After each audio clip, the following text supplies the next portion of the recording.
తదుపరి గురువుగారు ఈ కొత్త సంవత్సరం నుంచి వృషభ రాశి వారికి ఎలా ఉండబోతుంది? వృషభ రాశి వారికి శ్రీ విశ్వావసునామ సంవత్సరం చిలకమర్తి పంచాంగరీత్యా ఈ రకమైనటువంటి గ్రహస్థితి ఉంది.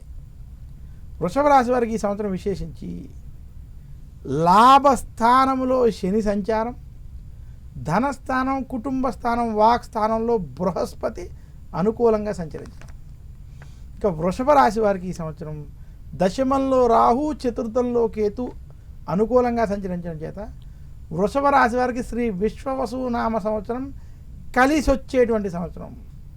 వృషభ రాశి వారికి శ్రీ విశ్వవసునామ సంవత్సరం అద్భుతమైనటువంటి సంవత్సరం తెలియజేస్తున్నాను. ముఖ్యంగా వృషభ రాశి వారికి ఈ సంవత్సరం మీకు నిరుద్యోగులకు ఉద్యోగ ప్రయత్నాలు సఫలీకృతం అవ్వడం, ఉద్యోగస్తులకి ఉద్యోగంలో ప్రమోషన్లు వంటివి కలిసి రావడం. అలాగే వృషభ రాశి వారు నూతన గృహారంభం, గృహప్రవేశం లేదా ఇంట్లో శుభకార్యాలకు సంబంధించిన ఏ కార్యక్రమాన్ని తలపెట్టినా అవి సఫలీకృతం అవ్వడం, ఇంట్లో ఏదో ఒక శుభకార్యం జరగడం వంటివి స్పష్టంగా కనపడుతున్నాయి. ఇంకా వృషభ రాశి వ్యాపారస్తులకి గత కొన్ని సంవత్సరాలుగా మీరు ఈ వ్యాపారంలో ఏవైతే ఇబ్బందులు పడుతున్నారో ఆ సమస్యల నుండి బయటపడేటువంటి స్థితి కనపడుతుంది.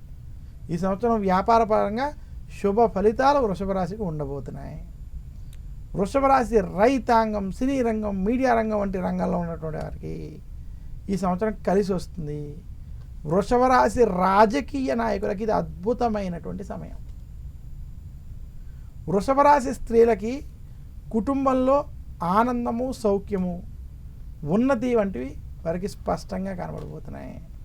స్త్రీలు ఉద్యోగపరంగా, వ్యాపారపరంగా మీరు చేసేటువంటి ప్రయత్నాలు ఈ సంవత్సరం కలిసి వస్తాయి. వృషభ రాశి వారి ఈ సంవత్సరం మరింత శుభ ఫలితాలు మీరు పొందాలి అంటే మాత్రం శుక్రవారం రోజు కనకదార స్తోత్రాన్ని పఠించండి, లక్ష్మీదేవిని పూజించండి. దీనివల్ల మరింత శుభ ఫలితాలు మీరు పొందగలరు.